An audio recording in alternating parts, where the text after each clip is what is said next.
सभी को नमस्कार, स्वागत है आप सबका। पॉकेट रॉकेट रूल नंबर 47 आज हम करने वाले हैं। और आगे से जो कुछ रूल्स हैं आपके वो टेंस चैप्टर से हैं, जो कि काफ़ी इंपॉर्टेंट चैप्टर है। अभी रिसेंटली सीजीएल जो मेंस का पेपर था उसमें भी एक क्वेश्चन आपके टेंस का पूछा गया था, तो एक बार देखते हैं।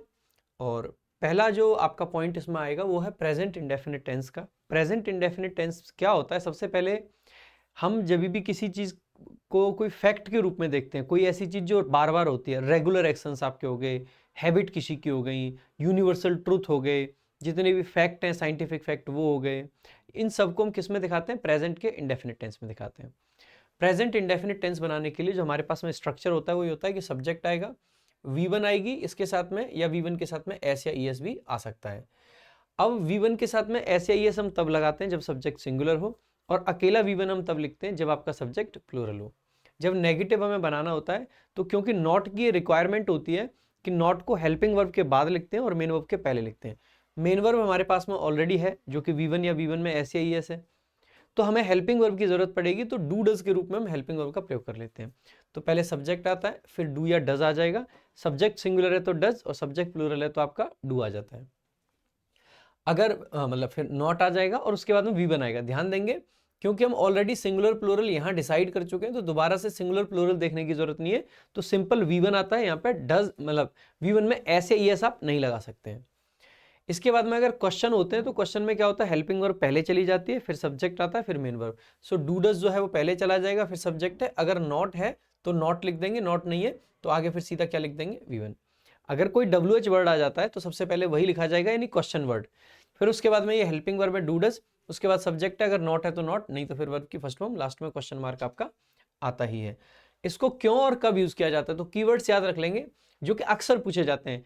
अच्छा, ये बात और ध्यान रखना, जैसे डेली हो गया, ऑलवेज हो गया, नेवर हो गया, इसका मतलब ये नहीं है कि इसको दूसरे टेंस में यूज नहीं कर सकते, दूसरे टेंसेस में भी इसको यूज कर सकते हैं, लेकिन सामान्यतः ये जो वर्ड है आपको प्रेजेंट इंडेफिनिट में दिखाई देते हैं।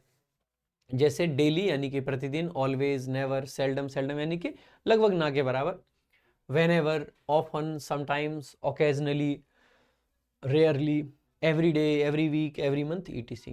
ये सब एडवर्ब ऑफ फ्रीक्वेंसी हैं और इनके साथ में सामान्यतः हम प्रेजेंट इंडेफिनिट टेंस का प्रयोग करते हैं। जितने भी फैक्ट हैं, यूनिवर्सल ट्रूथ है, रेगुलर एक्शन है, हैबिट है, इन सबको दिखाने के लिए आपका प्रेजेंट इंडेफिनिट आता है। न्यूज़पेपर की हेडलाइंस हो गई, कमेंट्रीज हो गई, इनके लिए भी प्रेजेंट का इंडेफिनिट आता है। फ्यूचर टाइम के जो फिक्स्ड या डेफिनिट या प्लान्ड एक्शंस जो होते हैं उनको दिखाने के लिए भी प्रेजेंट का इंडेफिनिट टेंस लगाया जा सकता है।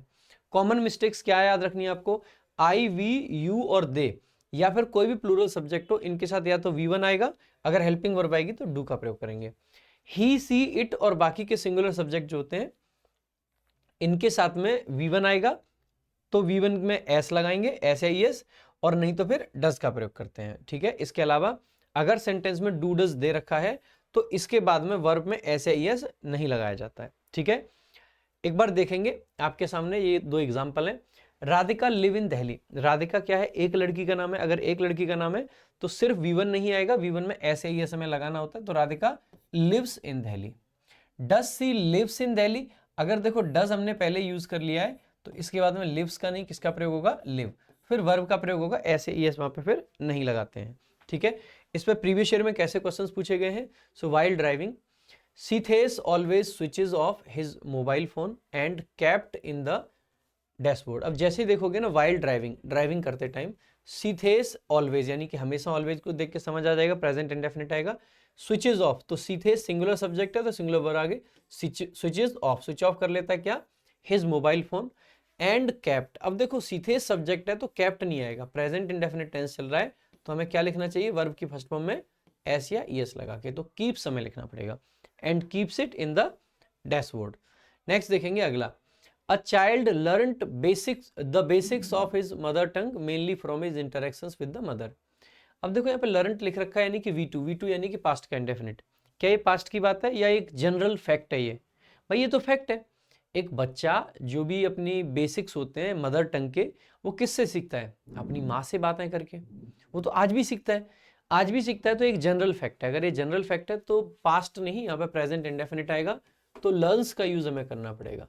ठीक है, क्योंकि चाइल्ड सिंगुलर है इसीलिए यहाँ पे एस लगा देंगे। SSC स्टेनो में पूछा गया क्वेश्चन है। दी कैनिस फिल्म फेस्टिवल अट्रैक्ट। अब जैसे ही देखोगे फेस्टिवल तो सिंगुलर फॉर्म है, सिंगुलर अगर आपकी सब्जेक्ट है तो वर्ब में एस लगाना पड़ेगा। अट्रैक्ट्स सम एट नहीं, some of the world's most famous people, है ना, लोग जो विश्व के जो मोस्ट फेमस पीपल हैं उनमें से कुछ लोगों को अट्रैक्ट करता है कैन्स वाला। आगे देखेंगे, फोर्थ क्वेश्चन है, in order to connect these themes to a wider historical context Rahul go beyond aesthetic analysis. ये आपको करना है कमेंट बॉक्स में आंसर, ये आपके लिए होमवर्क है, ठीक है मेरे भाई। HW आपने देखा होगा ना बचपन में, CW class work, HW homework, तो ये आपके लिए होमवर्क है और आपको कमेंट बॉक्स में इसका आंसर करना है कि क्या होगा इस क्वेश्चन में एरर। SSC CHSL 2024 में पूछा गया, ये आपका क्वेश्चन है। बाकी आज के लिए और अभी के लिए इस वीडियो में इतना ही रखेंगे, मिलेंगे अगली वीडियो में, तब तक के लिए हंसते रहिए, मुस्कुराते रहिए। Thank you so much. जय हिंद, जय भारत।